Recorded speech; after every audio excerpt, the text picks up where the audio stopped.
6 meses después de Salamina, el Palacio Real de Susa en la madrugada. ¿Han estado alguna vez despiertos a las 3 de la mañana? Es la hora en que el mundo parece más silencioso, más peligroso, más lleno de secretos que pueden matar. Un eunuco sin nombre despertó a Artemisia en su residencia de huéspedes. No con palabras, sino con una tablilla de cera que se deshizo en sus manos después de leerla. El mensaje era simple: ven, sola, ahora. Los pasillos del palacio por la noche eran un laberinto de sombras y susurros. Artemisia había caminado por esos corredores antes, pero nunca así, nunca con esta sensación de que cada paso podía ser el último. Las antorchas proyectaban sombras danzantes que parecían figuras acechantes. Pasó junto a las habitaciones donde dormían los príncipes legítimos. Detrás de esas puertas doradas descansaban los herederos oficiales al trono más poderoso del mundo. Pero esa noche no era de ellos de quien se trataba. Cuando llegó a la cámara privada de Jerjes, encontró al Rey de Reyes en un estado que ningún súbdito había visto jamás. Sin su corona, sin sus ropajes imperiales, sin la máscara dorada de la autoridad absoluta. Era simplemente un hombre roto por el peso de un secreto que podía destruir su dinastía. Artemisia, lo que voy a pedirte podría costarte la vida, pero si no lo haces, me costará algo más valioso que la vida. Entonces Jerjes le reveló la verdad que había mantenido oculta durante años. Tenía 2 hijos bastardos, nacidos de una concubina griega a la que había amado en secreto. Darío, de 10 años, con ojos inteligentes como los de su padre. Artafernes, de 8, con la sonrisa traviesa que derretía corazones. Los había mantenido escondidos en una villa alejada del palacio, visitándolos en secreto cuando las obligaciones imperiales se lo permitían. Eran los únicos momentos en que Jerjes podía ser padre en lugar de emperador. Pero los secretos en la corte persa tenían vida propia. Los cortesanos habían comenzado a susurrar, los generales habían comenzado a hacer preguntas, los príncipes legítimos habían comenzado a afilar sus puñales. «Los van a matar», dijo Jerjes con voz temblorosa. «No importa cuántos guardias pongan, no importa dónde los esconda, los van a encontrar y los van a matar, porque representan una amenaza a la sucesión. Llévatelos a Éfeso, manténlos a salvo. Eres la única persona en el mundo en quien confío más que en mis propios hermanos». ¿Comprenden ustedes la magnitud de lo que estaba pidiendo? El hombre que comandaba desde India hasta Egipto, que tenía millones de soldados bajo su mando, que podía ordenar la muerte de ciudades enteras con un gesto, estaba entregando lo más preciado de su existencia a una mujer. En un mundo donde las mujeres eran consideradas apenas un escalón por encima de los esclavos, Jerjes estaba confiando la vida de sus hijos a Artemisia. No a sus generales más experimentados, no a sus hermanos de sangre, solo a ella. «Los protegeré con mi vida, mi señor, te doy mi palabra de reina». Esa misma noche comenzó la operación más delicada del imperio. Artemisia se disfrazó como un comerciante común. Se tiñó el cabello de un castaño opaco, se puso ropas de lino burdo, escondió toda alegría que pudiera delatarla. Los niños fueron sacados del palacio por túneles secretos. Para ellos todo era una aventura emocionante. Su tía Artemisia los llevaba a conocer el mar, a vivir una gran aventura lejos de las clases aburridas y los protocolos rígidos de la corte. Durante 3 semanas viajaron por caminos polvorientos, durmieron en posadas de mala muerte, comieron pan duro y queso rancio. Los niños se reían cuando Artemisia les enseñaba a pescar en arroyos de montaña. Jugaban a ser piratas cuando cruzaban en barca los ríos más caudalosos. Pero Artemisia no dormía. Cada ruido en la noche la despertaba con la mano en la daga. Cada viajero que se cruzaba en el camino podía ser un asesino enviado por los enemigos de Jerjes. Cada posada podía ser una trampa mortal. Había bandidos que habrían matado por una 10ª parte del rescate que representaban esas 2 pequeñas cabezas. Había espías que habrían torturado a pueblos enteros para encontrar a los príncipes perdidos. Había asesinos profesionales que considerarían el asesinato de los bastardos reales como el trabajo de su vida. Pero algo había cambiado en Artemisia durante ese viaje. Viendo a Darío enseñar a su hermano menor a hacer nudos marineros, escuchando a Artafernes contar cuentos inventados para pasar las noches frías, sintiendo cómo la llamaban tía con cariño genuino. Por primera vez en su vida, Artemisia experimentó lo que era ser simplemente una mujer cuidando niños. No una reina, no un comandante, no una leyenda. Solo una mujer que protegía a 2 pequeños que confiaban en ella completamente. Cuando finalmente llegaron a Éfeso, Artemisia había preparado todo con precisión militar. Una villa modesta en las afueras de la ciudad, tutores que parecían artesanos comunes, pero eran los más sabios del imperio. Guardias disfrazados de sirvientes, una red de protección tan perfecta que ni Jerjes mismo podría encontrar sin su ayuda. La misión fue un éxito absoluto. Los niños crecieron seguros, felices, ignorantes del peligro que habían corrido. Se convirtieron en hombres honorables, tuvieron sus propias familias, vivieron vidas plenas lejos del veneno de la corte imperial. Y Jerjes nunca olvidó que había una mujer en el mundo que había valorado la vida de sus hijos por encima de su propia seguridad, que había arriesgado su reino, su poder, su propia existencia por cumplir una promesa hecha en la oscuridad de una cámara secreta. Como recompensa le concedió algo que ninguna mujer había tenido jamás en el imperio persa: autonomía total. Halicarnaso ya no sería solo un reino vasallo. Artemisia gobernaría con autoridad absoluta, respondiendo solo ante el Rey de Reyes, pero libre de las interferencias de las sátrapas regionales. Pero el precio personal había sido enorme. Durante esas 3 semanas cuidando a los hijos de otro hombre, Artemisia había descubierto un vacío en su propia vida que nunca había reconocido. La maternidad que había sacrificado por el poder. La familia que nunca tendría por haber elegido la gloria. Regresó a Halicarnaso convertida en la mujer más poderosa del Mediterráneo oriental, pero también regresó con una herida invisible en el alma. Una herida que cicatrizaría mal y que, años después, la haría vulnerable al más destructivo de todos los sentimientos humanos. Halicarnaso nunca había visto nada igual. Cuando Artemisia regresó de su misión secreta, no llegó como la reina vasalla que había partido. Llegó como algo completamente nuevo. Una mujer con el poder real de un rey.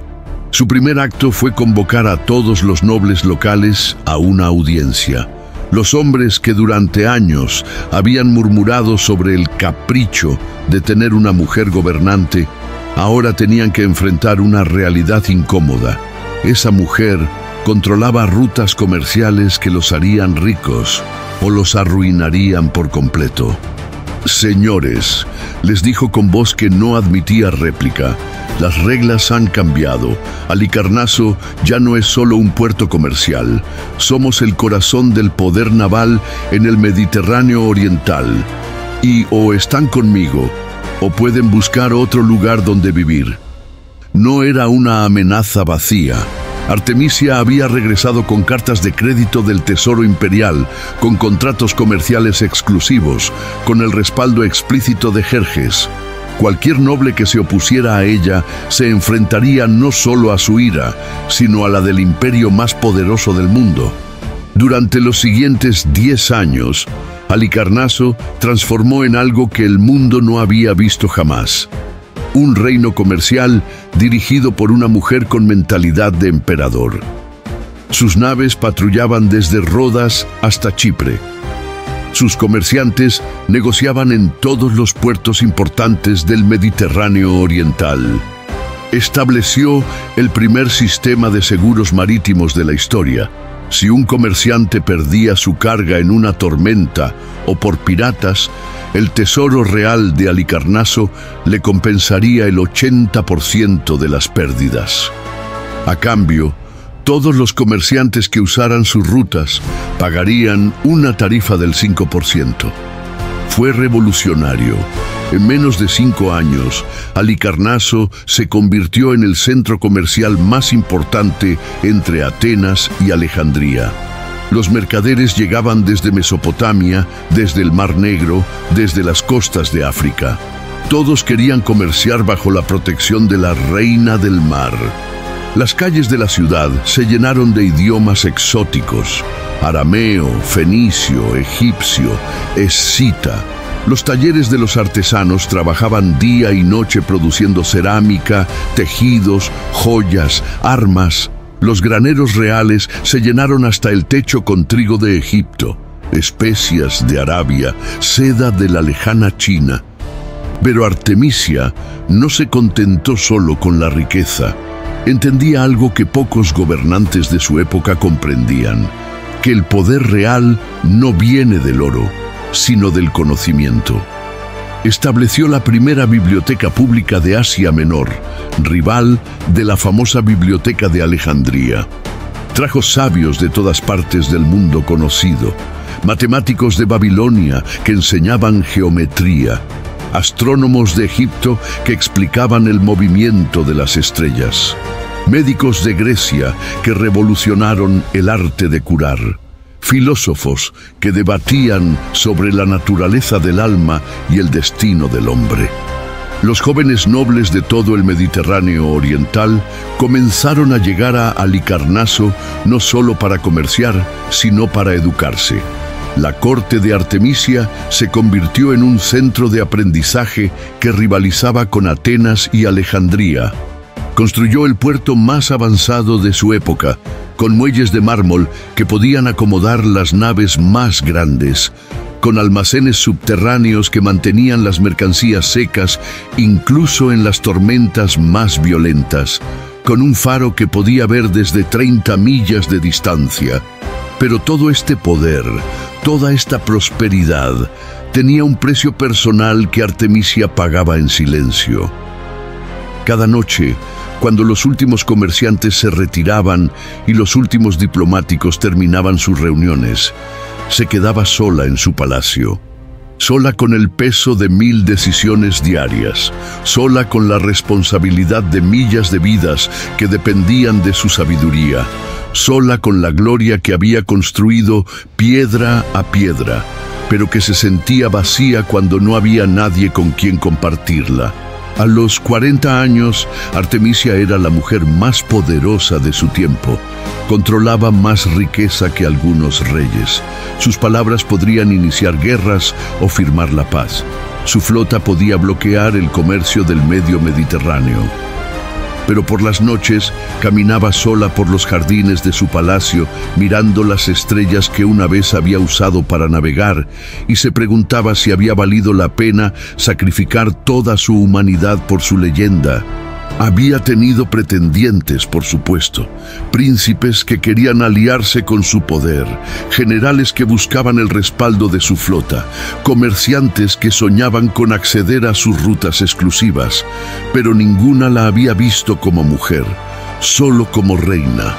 Hasta que él llegó y todo cambió para siempre. Su nombre era Dárdano, Dárdano de Ábidos.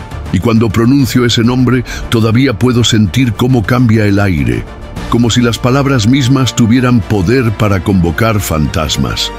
Llegó en una mañana de primavera, cuando el aire olía a jazmín y las gaviotas gritaban sobre el puerto.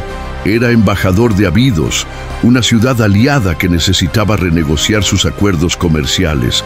Asuntos diplomáticos de rutina, dirían los historiadores, pero el destino tenía otros planes. Tenía 25 años, Artemisia 40. Pero las edades no importan cuando los dioses deciden jugar con los corazones humanos. Era alto, con el cuerpo atlético de quien había navegado desde la adolescencia. Sus ojos eran del color del mar en calma, de un verde azulado que cambiaba según la luz. Pero no era su belleza lo que enamoró a Artemisia, era algo más peligroso, su libertad.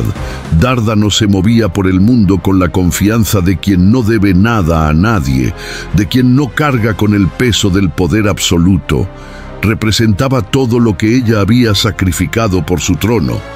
La primera audiencia fue formal. Dárdano presentó sus credenciales, expuso las necesidades comerciales de su ciudad, negoció con la habilidad de un diplomático experimentado. Artemisia escuchó desde su trono, manteniendo la máscara de la autoridad real. Pero algo se rompió dentro de ella cuando él escuchó. Una sonrisa genuina, sin cálculo político, sin segundas intenciones, solo la sonrisa de un hombre joven que encontraba placer en la conversación inteligente. Esa noche, Artemisia no pudo dormir. Caminó por su habitación como una fiera enjaulada, tratando de entender qué le estaba pasando. A los 40 años, después de décadas de controlar sus emociones con puño de hierro, se sentía como una adolescente enamorada. Prolongó las negociaciones. Un acuerdo que debería haber tomado 3 días se extenderá a 2 semanas. Inventaba complicaciones diplomáticas que requerirían reuniones adicionales. Organizaba banquetes en honor del distinguido embajador. Cualquier excusa para tenerlo cerca. Dárdano era educado, respetuoso, encantador. Participaba en las conversaciones con inteligencia, elogiaba la sabiduría de la reina, se mostraba agradecido por la hospitalidad, pero mantenía siempre la distancia protocolar. Era cortés, pero frío. Artemisia comenzó a enviarle regalos. Primero, obsequios diplomáticos apropiados, una daga con empuñadura de marfil, una copa de plata labrada, pergaminos con mapas raros. Dárdano los recibió con gratitud formal y los guardaba cuidadosamente. Luego los regalos se volvieron más personales, más caros, más desesperados. Un collar de perlas del Mar Rojo que había pertenecido a una reina egipcia. Un caballo árabe que valía más que una casa. Una villa completa en las colinas, con vista al mar. Dárdano devolvió cada regalo, con educación exquisita, con excusas diplomáticas perfectas, pero los desarrollados. Su majestad es demasiado generosa, decía con esa sonrisa cortés que comenzaba a atormentar los sueños de Artemisia. No puedo aceptar obsequios tan valiosos sin tener nada equivalente que ofrecer un cambio. Pero Artemisia interpretaba cada rechazo como un desafío, cada no cortés como una invitación a insistir más. La mujer que había conquistado reyes y había salvado imperios no podía aceptar que un joven diplomático fuera inmune a su poder. Comenzó a inventar razones para verlo fuera del protocolo oficial. El embajador debe conocer nuestras defensas portuarias, decía, y lo llevaba en paseos por la costa que duraban todo el día. Es importante que entienda nuestra cultura, argumentaba, y organizaba espectáculos privados, cenas íntimas, conversaciones que se prolongaban hasta el amanecer. Durante esas largas conversaciones, Artemisia se permitió ser vulnerable por primera vez en décadas. Le contaba sobre su infancia navegando con su padre, sobre la soledad del poder, sobre los sacrificios que había hecho para llegar donde estaba. Dárdano la escuchaba con atención genuina. Sus ojos se suavizaban cuando ella hablaba de sus miedos. Asentía comprensivamente cuando ella describía el peso de las responsabilidades reales. Por momentos, Artemisia creía ver algo más que cortesía profesional en su mirada. Pero siempre, cuando ella intentaba cruzar la línea invisible entre lo diplomático y lo personal, Dárdano se retiraba con elegancia. Una sonrisa educada, una excusa cortés, un recordatorio útil de su posición como embajador de una ciudad aliada. Artemisia comenzó a descuidar sus deberes reales. Las reuniones del consejo se posponían si coincidían con las visitas de Dárdano. Los asuntos comerciales urgentes esperaban mientras ella planeaba otra excusa para verlo. Sus consejeros murmuraban preocupados, pero nadie se atrevía a confrontar directamente a la reina. Una noche, después de 3 meses de este tormento, Artemisia se presentó en las habitaciones que le había asignado a Dárdano en el palacio. Era pasada la medianoche. Había bebido vino para armarse de valor, pero no lo suficiente para perder la claridad. «Dárdano», le dijo cuando abrió la puerta, sorprendido de verla allí. «Necesito saber la verdad. ¿Hay algo entre nosotros? ¿O estoy perdiendo la cordura por completo?» «Majestad», respondió él después de una pausa larga, «sois una mujer extraordinaria. Admiro vuestra inteligencia, vuestro poder, vuestros logros, pero, continuó con voz gentil pero firme, sois mi reina, yo soy vuestro súbdito. No puede haber nada más entre nosotros que respeto mutuo y alianza política». Artemisia se sintió como si la hubieran abofeteado. «¿Qué más quieres?», gritó, perdiendo por primera vez la compostura real. «¿Mi reino? ¿Mi flota? ¿Mi alma? ¿Qué precio tiene tu amor?». «Quiero mi libertad, majestad. Solo eso. La libertad de elegir mi propio camino, mi propio destino, mi propia vida. Y esa es la única cosa que vos no podéis darme. Libertad». La palabra cayó entre ellos como una piedra en un pozo profundo.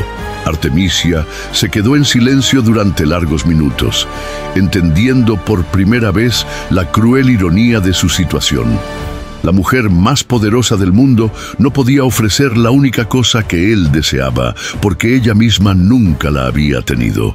«Entiendo», murmuró finalmente. «Entiendo perfectamente». Pero no lo entendía. No podía entenderlo. Durante las siguientes semanas, la obsesión la consumió como un fuego lento. Dejó de comer regularmente, dejó de dormir. Se paseaba por el palacio como un fantasma de sí misma, atormentada por una pasión que no podía controlar ni satisfacer. Sus consejeros comenzaron a susurrar abiertamente.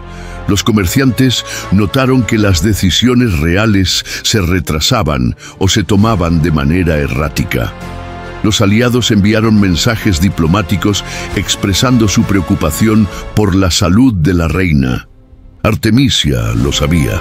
Sabía que se estaba destruyendo a sí misma ya su reino por un amor imposible, pero no podía parar. Era como si hubiera descubierto una necesidad que había mantenido enterrada durante 40 años, y ahora esa necesidad la devoraba desde adentro. Comenzó a cometer errores que una mujer de su experiencia y sabiduría nunca habría cometido. Ofreció a Dárdano el control de rutas comerciales exclusivas. Le propuso una alianza matrimonial que convertiría a Abidos en el puerto más rico del Mediterráneo oriental.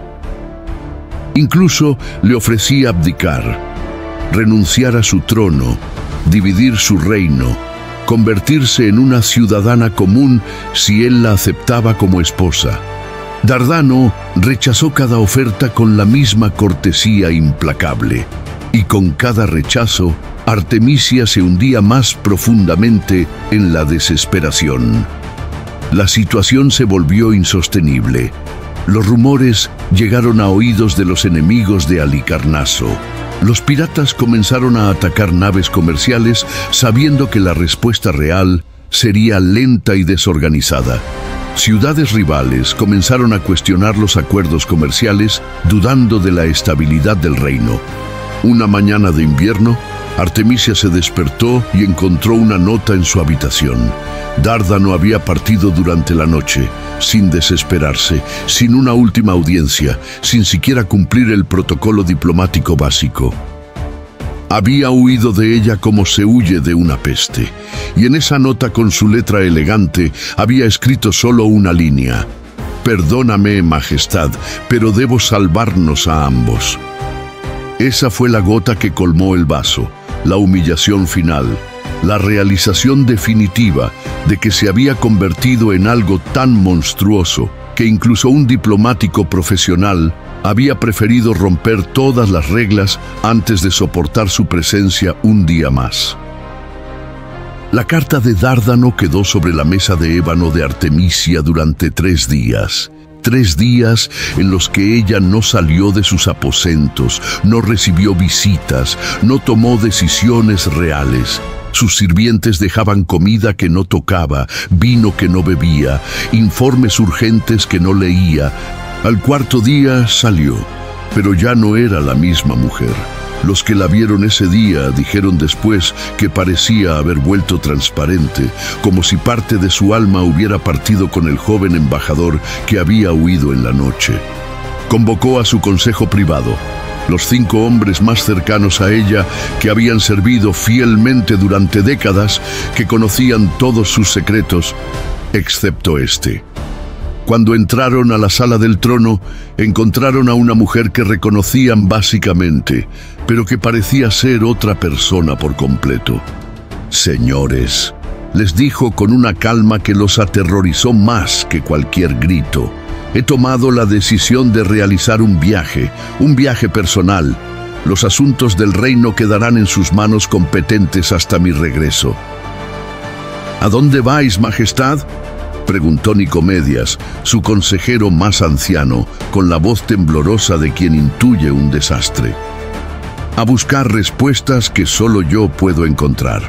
Esa misma noche, Artemisia hizo algo que no había hecho en 20 años. Preparó personalmente una pequeña nave para un viaje secreto. No la galera real con sus velas púrpuras y sus remeros expertos. Una simple embarcación de pesca, con velas recomendadas y aparejos desgastados. Se despojó de todas sus joyas reales, quitó de su frente la diadema de oro que había llevado durante 2 décadas, se desprendió de los collares de perlas que eran símbolo de su rango, dejó atrás los anillos de poder que sellaban tratados y decidieran sus destinos. Solo conservó una cosa, un pequeño colgante de plata que su padre le había dado cuando era niña, el único objeto que la conectaba con la mujer que había sido antes de convertirse en leyenda. Navegó sola durante 5 días. 5 días en los que no tuvo que tomar decisiones que afectarán a millares de personas. 5 días en los que no tuvo que mantener la máscara de la autoridad real. 5 días en los que pudo llorar libremente bajo las estrellas que habían guiado sus primeras aventuras marineras. Su destino era la roca de Leucade, un acantilado blanco que se alzaba 150 metros sobre el mar Jónico, en una isla que los griegos consideraban sagrada para Afrodita, la diosa del amor. Los lugareños la llamaban el Salto de los Amantes. Decían que era un lugar de poder antiguo, donde las almas heridas por el amor podían encontrar la liberación. Algunos decían que quien saltara desde allí por amor verdadero sería curado de su pasión. Otros que encontraría la muerte más dulce posible. Artemisia llegó al amanecer del 6.º día. Dejó su pequeña nave en una cala escondida y subió por el sendero serpenteante que llevaba a la cima del acantilado. Cada paso la alejaba más del mundo que había conocido, del poder que había ejercido, de la mujer que había sido. En la cima, el viento era feroz.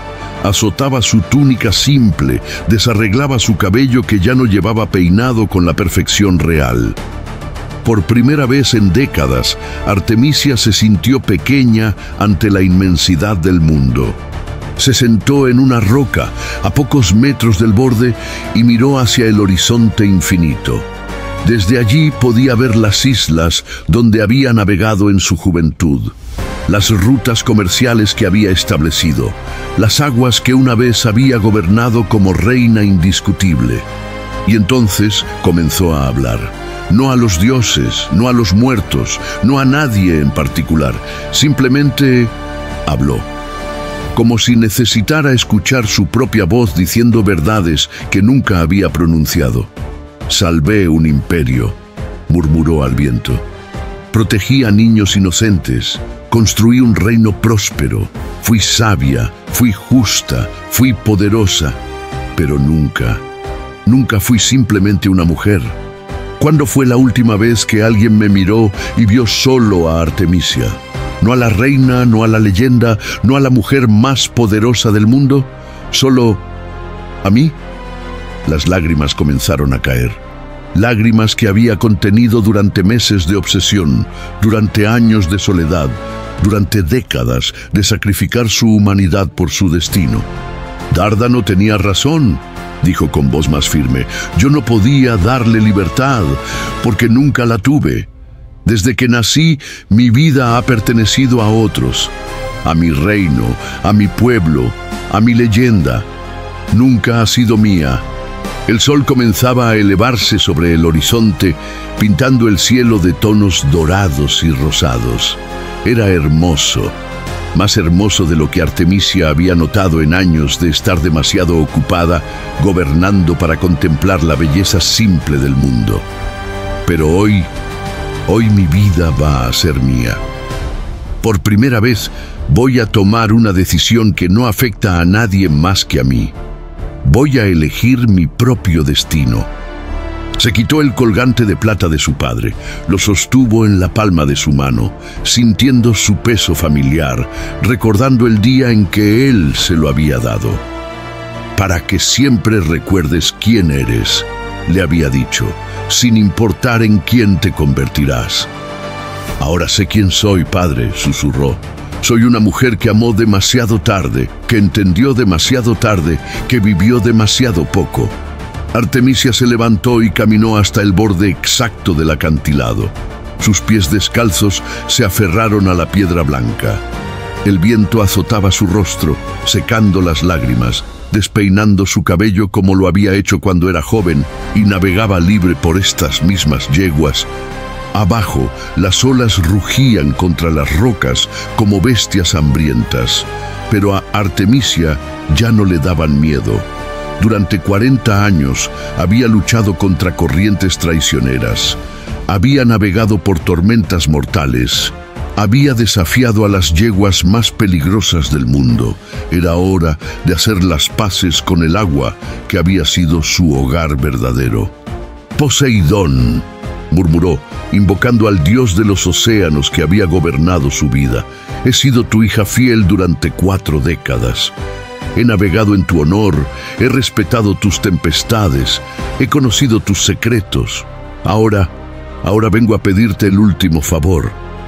El viento pareció calmarse por un momento, como si el propio mar estuviera escuchando. «Dame la paz que nunca tuve en tierra. Dame el descanso que el poder nunca me permitió. Dame la libertad que Dárdano tenía razón en buscar». Extendió los brazos como había hecho tantas veces en la proa de sus naves, sintiendo el viento marino llenando sus pulmones una última vez. Por un momento se sintió joven de nuevo, se sintió libre de nuevo. «He sido Artemisia la reina, Artemisia la guerrera, Artemisia la leyenda. Ahora voy a ser simplemente Artemisia». Y saltó. Durante unos segundos que parecieron eternos, voló. Voló como las gaviotas que había envidiado desde niña por su libertad absoluta. Voló sobre las aguas que había amado, que había temido, que había conquistado. Las olas se cerraron sobre ella con una suavidad inesperada, no como enemigos, sino como brazos que la acogían en el hogar que siempre había conocido. El mar que había sido su reino se convirtió en su lecho final. Su cuerpo nunca fue encontrado. Los pescadores de Leucade dijeron que las corrientes en esa época del año habrían llevado cualquier cosa hacia el mar abierto, hacia las profundidades donde duermen los secretos más antiguos del mundo. Pero algunos juraron que vieron algo diferente. Dijeron que cuando el sol se ocultó esa tarde, apareció una luz extraña en el agua. Una luz dorada que danzaba sobre las olas como si fuera una figura familiar navegando una última vez por aguas conocidas.